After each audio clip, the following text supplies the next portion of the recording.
Ya, Assalamualaikum warahmatullahi wabarakatuh. Salam jumpa sahabat El Shifa di Opsi, obrolan penuh inspirasi bersama saya Ajeng Ningtyas. Dan pada program Opsi ini kita akan membahas beberapa topik-topik atau bahasan yang menarik dan tentunya penuh inspirasi. Pada kesempatan kali ini saya sudah bersama dengan salah satu anggota di Komisi 5 DPRD Provinsi Jawa Barat bidang kesejahteraan rakyat, dan kita di sini akan membahas salah satu isu yang memang krusial begitu ya di Jawa Barat khususnya. Ini juga masih terus berlanjut gitu ya, kabar-kabar tentang kualitas pendidikan. Nah, khususnya juga di Jawa Barat. Seperti apa sih potret pendidikan di Jawa Barat dan bagaimana juga upaya pemerintah dalam hal meningkatkan kualitas pendidikan di Jawa Barat ini? Sudah hadir bersama saya, di samping saya Pak Dr. Haji Encep Sugiana. Assalamualaikum Pak Dokter. Waalaikumsalam warahmatullahi wabarakatuh. Iya, apa kabar hari ini Pak Dokter? Alhamdulillah baik. Alhamdulillah, iya. Jadi kita akan membahas lebih banyak nih tentang potret pendidikan, kualitas pendidikan di Jawa Barat ini seperti apa. Karena kalau kita lihat nih Pak Dokter, nampaknya memang masih PR tuh terus ada aja gitu ya di dunia pendidikan gitu ya, khususnya bagaimana memberikan kualitas pendidikan terbaik, mengingat pemerintah juga menggaungkan generasi emas di 2045 ya. di satu abadnya Indonesia, di 100 tahun. Nah, siap nggak nih kita menyiapkan SDM yang unggul gitu ya? Ini kan juga salah satu yang jadi faktor keberhasilan generasi emas nanti 2045 itu dengan pendidikan yang berkualitas. Boleh dong Pak Dokter digambarkan seperti apa sih dari hasil landing di masyarakat melihat fenomena pendidikan saat ini? Boleh disampaikan kepada kami? Ya, sebetulnya kalau berbicara tentang pendidikan di Jawa Barat ya, boleh dibilang masih memprihatinkan. Dari harapan yang semestinya ya, kita sudah berada di posisi kualitas pendidikan yang baik seperti itu. Misalnya masih banyak sekolah-sekolah kita yang kekurangan guru gitu ya.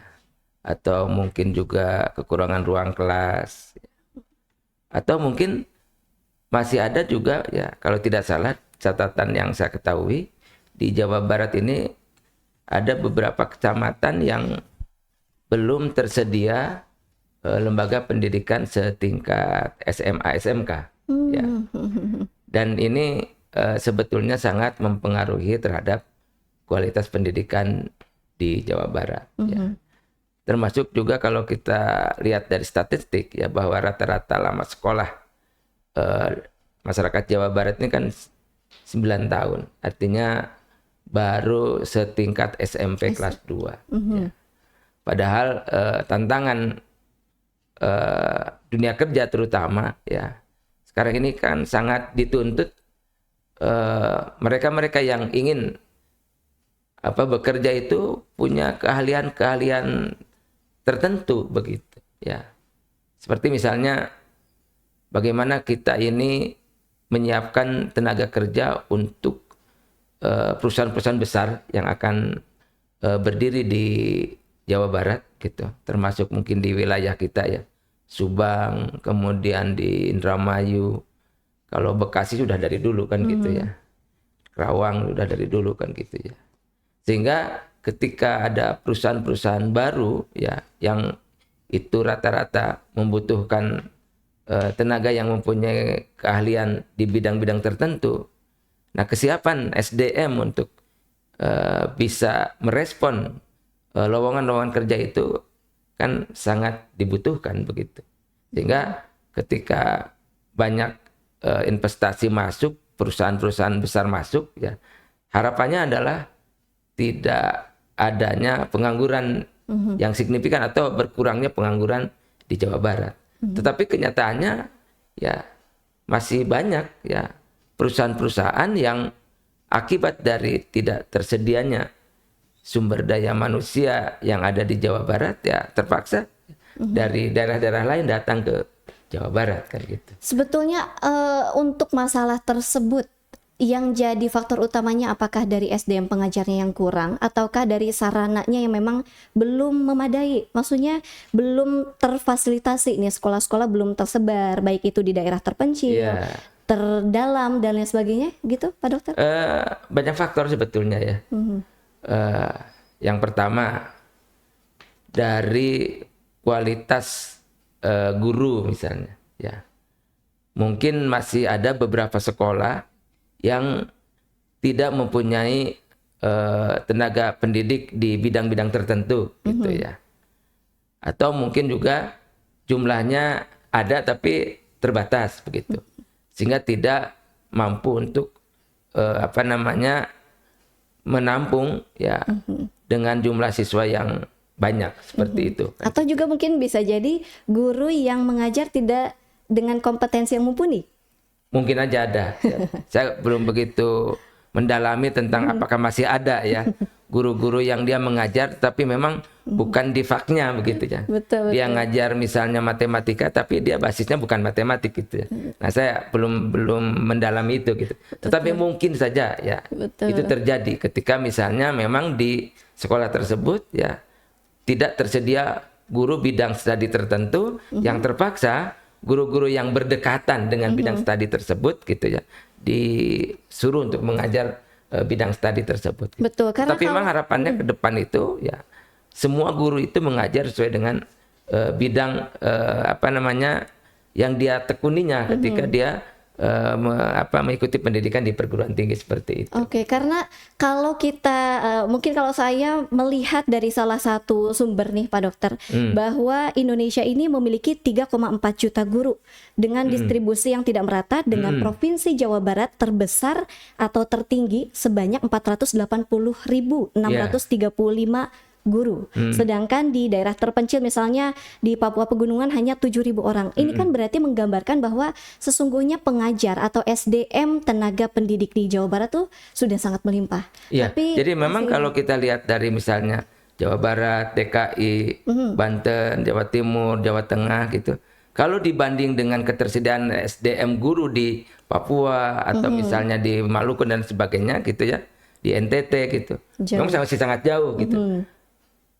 Sebetulnya juga di Jawa Barat juga pemerataan guru ya kalau dibandingkan dengan beberapa daerah di kota kabupaten juga belum merata gitu. Berarti masih terpusat di perkotaan banyaknya ya? Terutama misalnya mungkin ya di kota-kota besar jumlah tenaga guru dengan bidangnya masing-masing itu sudah tersedia cukup gitu. Tetapi mungkin di beberapa daerah ya termasuk mungkin di wilayah Priangan Timur gitu ya atau mungkin di daerah-daerah kabupaten-kabupaten yang agak menjorok gitu ya, yang agak ke pinggir, itu ketersediaan guru sesuai dengan bidangnya itu mungkin masih banyak kekurangan gitu ya.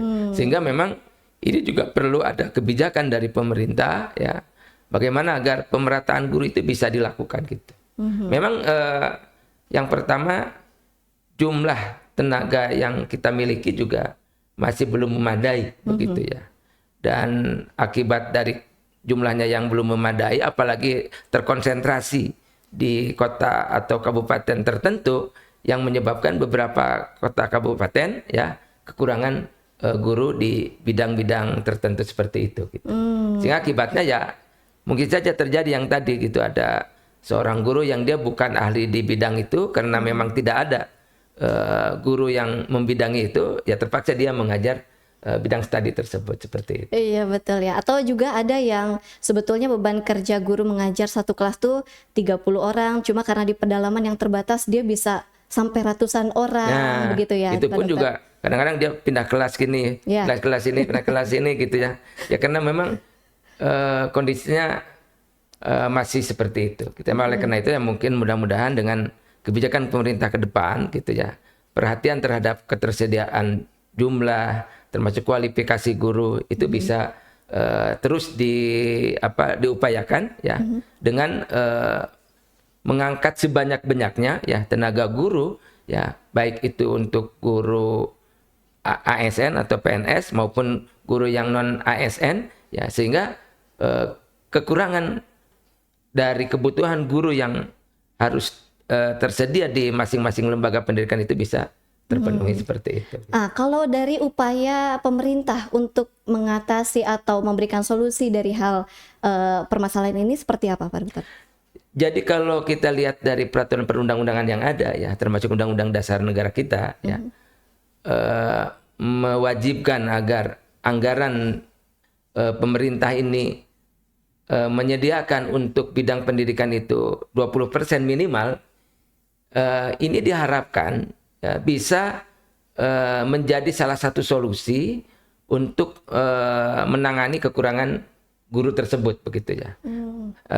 Termasuk juga kebijakan pemerintah untuk mengangkat guru-guru yang non ASN ya, dengan baik menjadi ASN maupun juga sekarang istilahnya dengan P3K, itu bisa lebih banyak lagi dilakukan. Maka ini insya Allah akan menjadi bagian dalam menyelesaikan permasalahan kekurangan guru ini gitu ya. Nah makanya kita juga sangat berharap bahwa dengan meningkatnya anggaran di bidang pendidikan ini ya, problem-problem pendidikan khususnya yang terkait dengan permasalahan kekurangan guru ya, termasuk juga kekurangan dari kualifikasi guru-guru tertentu, termasuk juga pemerataan guru itu bisa diselesaikan. Oke, itu kalau dari sisi SDM tenaga pengajar ya, Pak Dokter. Betul. Kalau kita fokusnya kepada yang tadi disebutkan bahwa minat pelajar di Jawa Barat ini masih hanya 9 tahun misalnya. Nah, bagaimana upaya pemerintah untuk mendorong para pelajar ini supaya minimal sampai SMA, bagusnya sih sampai strata 1 minimal misalnya, untuk nanti bekal mereka ke depan misalnya. Betul. Jadi gini, salah satu upaya untuk meningkatkan minat belajar di tengah-tengah masyarakat khususnya anak-anak kita, yaitu dengan mendekatkan tempat-tempat belajar terhadap tempat tinggal mereka begitu. Artinya apa? Misalnya sekarang diupayakan agar setiap kecamatan itu ada lembaga pendidikan setingkat SMA atau SMK, sehingga anak-anak lulusan SMP itu tidak harus jauh-jauh pergi ke kecamatan lain atau bahkan mungkin ke kota kabupaten yang lain, sehingga itu sangat memerlukan kos yang tinggi begitu.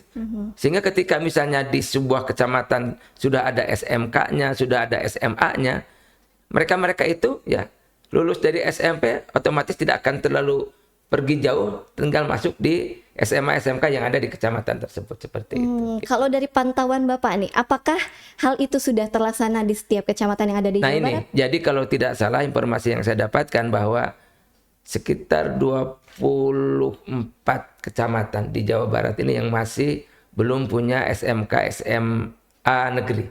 Ya. Dan ada hampir 9 kecamatan kalau tidak salah di Jawa Barat ini yang di daerah itu tidak ada lembaga pendidikan setingkat SMA SMK. Nah ini yang mungkin juga perlu untuk kita dorong agar ke depan ya setiap kecamatan itu minimal ada satu SMK atau SMA negeri ya. Supaya apa? Supaya anak-anak lulusan SMP itu 100% bisa melanjutkan ke sekolah menengah atas gitu, baik SMK maupun juga SMA. Kalau jaraknya itu nggak terlalu jauh seperti itu gitu. Itu harapannya seperti itu. Oke. Nah, ini kalau misalnya kita berharap adanya muncul sekolah negeri, bagaimana dengan munculnya sekolah swasta? Dan sekarang juga framingnya bahwa kualitas pendidikan yang diberikan oleh swasta itu melebihi daripada pendidikan negeri misalnya. Bagaimana tanggapan Bapak seperti ini? Ya malah justru itu menjadi bagian di dalam upaya meningkatkan kualitas pendidikan di Jawa Barat ya, dengan hadirnya sekolah-sekolah swasta. Pemerintah mestinya mendorong serta mensupport keberadaan sekolah-sekolah swasta, karena bagaimanapun juga keberadaan lembaga tersebut itu sangat menunjang terhadap peningkatan kualitas pendidikan di Jawa Barat gitu.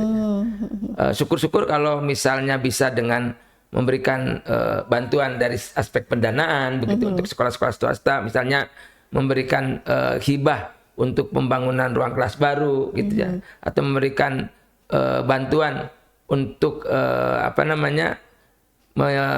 menyediakan sarana prasarana pendidikan di samping ruang kelas itu misalnya untuk laboratorium dan untuk sarana-sarana pendidikan yang lainnya, itu sangat akan membantu untuk lebih mempercepat proses peningkatan kualitas pendidikan di Jawa Barat gitu. Sehingga dengan hadirnya banyak sekolah-sekolah swasta, apalagi sekarang banyak sekolah-sekolah swasta yang kualitasnya mungkin ya dibandingkan dengan sekolah-sekolah negeri itu bisa lebih baik gitu. Cuman mungkin tantangannya adalah orang sih menyebutnya masih sekolahnya mahal begitu ya. Nah, kalau sekolah-sekolah swasta ini juga disupport oleh bantuan dari pemerintah, dia juga akan meringankan beban sekolah-sekolah swasta itu, sehingga nantinya pembebanan anggaran atau pembiayaan sekolah itu tidak kepada orang tua kan seperti itu. Sehingga mungkin orang tua bisa menyekolahkan di sekolah-sekolah swasta yang berkualitas tersebut tanpa dengan biaya yang berat gitu, seperti itu. Oke, tapi kalau dipikir secara praktis mungkin ya, kenapa tidak membangun sekolah negeri di pelosok ketimbang memberikan supply kepada yang swasta mungkin gitu ya Pak Dokter? Ya kan gini, problemnya adalah pertama mungkin ketersediaan lahan. Ya.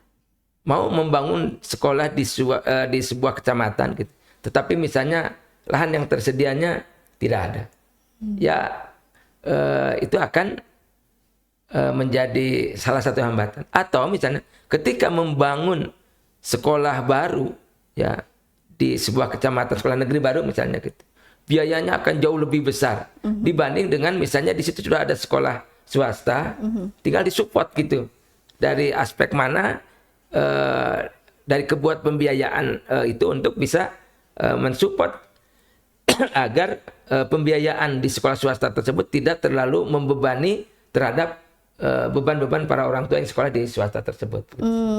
Oke, berarti sebetulnya sih memang ya tetap ya keterkaitan berbagai stakeholder, tidak hanya pemerintah, pihak swasta juga ya perlu untuk mendorong kualitas pendidikan yang baik. Tapi kalau dari pandangan Pak Dokter nih, sebetulnya kualitas pendidikan yang ideal itu yang baik gitu ya, itu yang seperti apa? Apakah yang memang tersedia sarana yang memadai tapi dengan SDM yang katakanlah cukup untuk mengajar saja, atau yang seperti apa sih?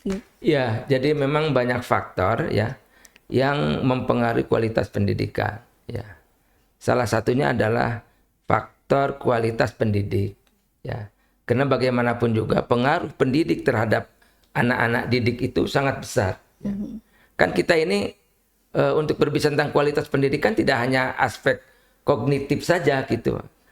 Semua aspek ya, kognitif, afektif, psikomotor dan sebagainya itu kan harus mendapatkan perhatian gitu. Kita ini jangan sampai bangga misalnya dengan melihat hasil angka dari rapot anak-anak kita yang besar-besar gitu. Tapi di sisi lain misalnya aspek moral, aspek perilaku gitu ya, atau mungkin juga aspek kedewasaan berpikir dan sebagainya tidak muncul gitu. Ya, kan ini kan juga menjadi bagian yang harus mendapatkan perhatian kita. Nah, peran guru itu sangat besar sekali terhadap peningkatan kualitas dari anak-anak didik kita begitu ya. Nah, ketika seorang guru ya dia hanya bermodalkan siap mengajar saja, tetapi juga dia tidak siap untuk melakukan pembinaan, melakukan pembimbingan ya. Nah, ini juga mungkin hasilnya tidak akan maksimal gitu. Nah, makanya juga di samping seorang guru dia harus menguasai bidang pendidikan atau bidang pengajarannya di masing-masing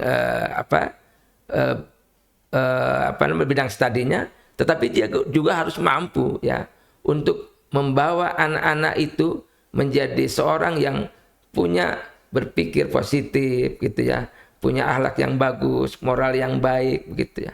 Di samping juga mindset hidupnya yang lebih terarah seperti itu. Dan ini sangat dibutuhkan peran dari seorang guru. Guru apapun gitu. Tidak mesti semua itu harus dilakukan oleh guru BK gitu. Apalagi guru BK sekarang kan terbatas juga jumlahnya gitu. Nah, kalau setiap guru punya wawasan yang baik dalam proses membina anak-anak didiknya, insya Allah nanti ya anak-anak didik kita itu akan bisa lebih baik ya dari aspek kualitas penyajian itu. Oke, tapi kalau upaya pemerintah nih, apakah ada kebijakan yang strategis gitu untuk bagaimana mengatur antara pola pendidikan yang tepat untuk anak zaman now misalnya, kemudian juga untuk membentuk SDM pendidik yang memang sesuai cara mengajar dengan anak-anak sekarang? Jadi memang pendidik pun juga memang harus apa namanya, dibantu dengan kurikulum yang sudah dibuatkan oleh kebijakan pemerintah. Nah, kurikulum ini pun juga menjadi bagian penting untuk menjadi pegangan para guru dalam melakukan pengajaran terhadap anak-anak didik kita. Nah, kualitas kurikulum pun juga harus mendapatkan perhatian. Dan kurikulum ini kan dibuat oleh pemerintah, khususnya di Dinas Pendidikan, ya, di dalam rangka untuk menjadi acuan bagi setiap guru dalam memberikan pengajaran kepada anak-anak didiknya itu. Nah, makanya kurikulum pun juga harus mendapatkan perhatian serius gitu. Sehingga kurikulum kita ini ya harus betul-betul juga menyentuh aspek-aspek yang tadi gitu ya. Yang diharapkan nanti anak itu bukan hanya pintar dari aspek apa namanya, akademik, tapi juga dia punya kemampuan kedewasaan dari aspek spiritual, dari aspek mental ya. Sehingga betul-betul anak yang kita didik itu mereka berkualitas menjadi anak-anak yang lebih hebat seperti itu ke depan. Nah, kita melihat juga kalau berbicara kurikulum nih ya Pak ya, kurikulum saat ini juga memang sesuai dengan apa ya, kriteria atau karakter generasi sekarang gitu ya. Adanya program Pancasila dan lain sebagainya. Nah, tapi pada kenyataannya pun anak-anak sekarang dalam mengenyam pendidikannya pun tidak maksimal atau tidak dengan serius. Nah, ini apa yang menjadi masalah utama dalam hal, apakah memang kurikulum yang memang harus disesuaikan lagi, atau bagaimana upaya untuk anak-anak ini bisa selaras dengan program atau kebijakan-kebijakan yang sudah pemerintah buat, kemudian didukung juga dengan pihak sekolah yang memberikan kualitas pendidikan ya, yang baik. jadi gini, tidak hanya sekedar kualitas guru yang harus mendapatkan perhatian, tidak hanya sekedar kurikulum ya yang harus mendapatkan perhatian dalam rangka meningkatkan kualitas anak-anak didik kita, tetapi juga lingkungan ya. Lingkungan yang begitu sangat besar pengaruhnya terhadap perkembangan anak-anak didik kita ya. Ini kita kan sering bisa melihat ya, membedakan antara anak-anak yang boarding ya, dengan anak-anak yang tidak boarding. Itu kan kalau anak-anak yang boarding rata-rata karena lingkungannya terbangun dengan baik ya, maka biasanya ya perkembangan dari anak-anak itu juga akan menjadi lebih baik juga gitu. Tetapi ketika anak-anak didik kita ya tidak boarding, mereka sekolah pagi sampai siang, kemudian setelah itu dia tidak ada di lingkungan sekolah. Nah, ketika mendapatkan lingkungan yang kurang baik, nah ini sangat akan berpengaruh terhadap kualitas anak-anak didik kita juga begitu. Kesemangatan belajarnya itu akan lain gitu ya. Kemudian juga mungkin dari aspek kepribadiannya, dari aspek perilakunya, dari aspek moralnya, termasuk tatanan nilai-nilai agamanya gitu. Ketika mereka salah bergaul gitu. Dan ini akan sangat mempengaruhi terhadap kualitas pendidikan anak-anak didik kita gitu. Jadi faktor lingkungan menjadi hal yang penting di dalam rangka untuk membentuk karakter anak, sehingga apa yang menjadi harapan kita agar anak ke depan itu siap menghadapi tantangan di zamannya menuju kepada Indonesia emas, itu bisa terwujud dengan dukungan dari lingkungan yang baik. Bukan hanya sekedar lingkungan yang baik, tapi juga sarana prasarana pun juga menjadi penting gitu. Contoh misalnya ketika di sebuah lembaga pendidikan ya, sarana laboratoriumnya baik begitu, sehingga mereka juga mendapatkan banyak pengalaman dari riset-riset yang dilakukan di sekolah itu akan mempengaruhi terhadap kualitas anak-anak didik kita begitu ya. Apalagi kalau misalnya kita berbicara tentang tantangan dunia kerja di masa yang akan datang. Itu kan sangat syarat dengan teknologi.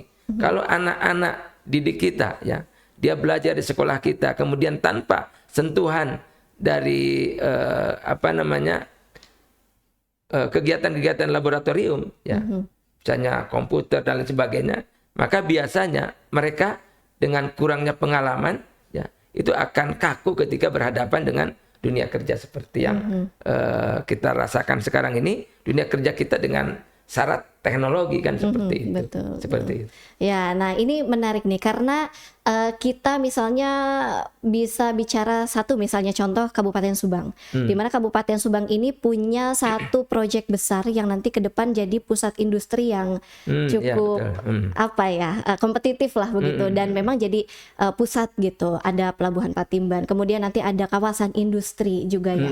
Nah ini juga dibutuhkan anak-anak yang memang siap untuk nanti bagaimana mereka punya keterampilan khususnya misalnya di bidang teknologi ataukah industri di bidang otomotif karena nanti ada pabrik mobil listrik dan lain sebagainya. Nah, ini bagaimana menyiapkan pola pendidikan kepada anak-anak yang lebih menekankan kepada keterampilan supaya Ya. siap diserap. Jadi memang kurikulum kita ini pun juga harus disesuaikan dengan tantangan kita ke depan, ya.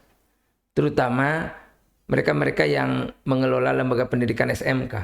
Itu kan rata-rata kalau SMK itu arahannya adalah kerja, ya. Keluar sekolah kerja gitu. Nah, ini ya alangkah bagusnya agar kurikulum itu disesuaikan dengan dunia kerja yang akan dihadapi di masa yang akan datang. Seperti sekarang misalnya. Di Subang misalnya akan ada pabrik mobil listrik besar. Bahkan katanya terbesar se-Asia apa sedunia gitu, ya. Nah, ini ya kan dibutuhkan tenaga-tenaga kerja yang terampil di bidang otomotif gitu ya. Otomotif yang listrik gitu ya. Bukan lagi otomotif yang selama ini yang selama ini berjalan gitu. Nah, ini kan perlu sentuhan-sentuhan pendidikan yang bisa mengarahkan kepada keahlian tersebut gitu. Nah, makanya saya sih ingin agar SMK itu melakukan kerjasama dengan perusahaan-perusahaan agar anak-anak didiknya itu ya disentuh gitu ya oleh perusahaan-perusahaan untuk bisa bagaimana dia melihat peluang-peluang kerja yang ada di perusahaan-perusahaan tersebut gitu. Bahkan alangkah bagusnya kalau misalnya diberi kesempatan oleh perusahaan tersebut untuk praktek di perusahaan tersebut gitu ya. Nah, sehingga nanti ya kurikulum itu atau materi-materi pelajaran di sekolah itu disesuaikan dengan kondisi perusahaan yang akan menjadi tempat kerja anak-anak didik kita. Nah, ini juga sebetulnya menguntungkan dua belah pihak.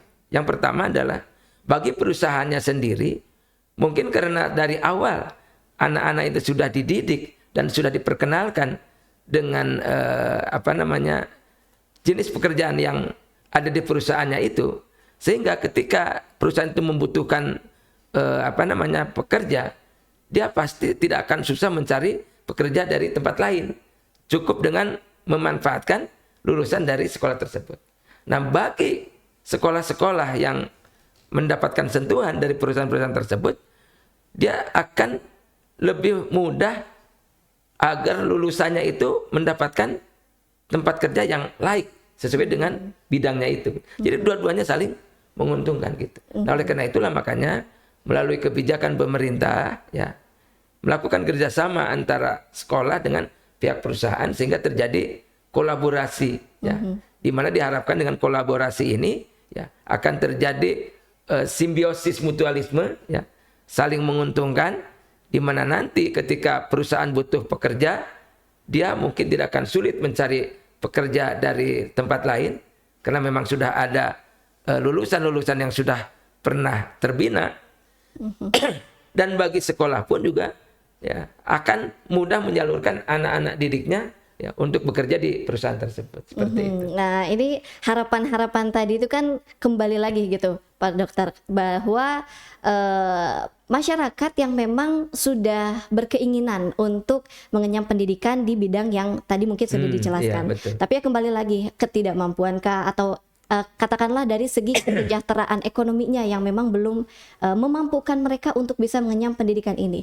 Nah, lalu bagaimana fenomena ini gitu ya yang masih terus berlanjut gitu setiap tahunnya, setiap periodenya, sehingga anak-anak tidak bisa mendapatkan pendidikan yang layak bagi mereka, khususnya bekal untuk kesejahteraan hidup mereka di kemudian hari. Nah, gimana tanggapan Pak Dokter? Ya, jadi gini, sebetulnya ya harapannya dengan berdirinya sekolah-sekolah negeri yang dibiayai oleh pemerintah itu akan memberikan beban biaya yang ringan terhadap orang tua. Gitu. Bahkan mungkin ya dengan program-program beasiswa ataupun juga mungkin semua kebutuhan-kebutuhan sekolah dipenuhi oleh anggaran pemerintah, sehingga tidak ada lagi misalnya pungutan-pungutan kepada orang tua siswa, ini akan memberikan support ya terhadap masyarakat agar mendorong anak-anaknya untuk mau belajar dengan baik di sekolah negeri tersebut. Dan rata-rata biasanya sekolah negeri itu kan diisi oleh guru-guru yang ASN yang mereka mempunyai kualifikasi yang mungkin baik ya, karena punya keahlian di mata pelajaran yang memang dia geluti. Nah, harapannya adalah dengan berdirinya sekolah-sekolah negeri ini ya diharapkan masyarakat yang secara ekonomi kurang mampu itu bisa tetap ya mengikuti pendidikan sebaik-baiknya ya dengan tidak terlalu memikirkan biaya yang harus dikeluarkan oleh orang tuanya itu. Itulah sebabnya kenapa saya mendorong agar setiap kecamatan itu ada sekolah-sekolah negeri, baik SMK maupun SMA itu. Karena kalau mungkin dengan jarak hanya 1 kilometer gitu atau 1,5 kilometer, mereka bisa jalan kaki untuk menuju ke sekolah tersebut. Dan mereka nggak usah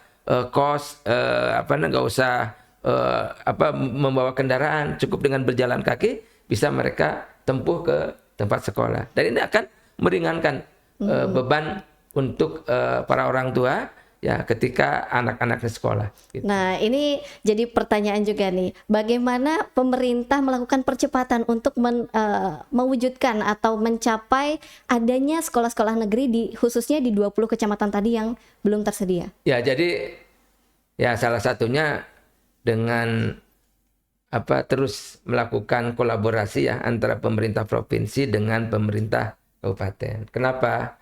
Karena SMA, SMK ini kan kewenangannya di provinsi.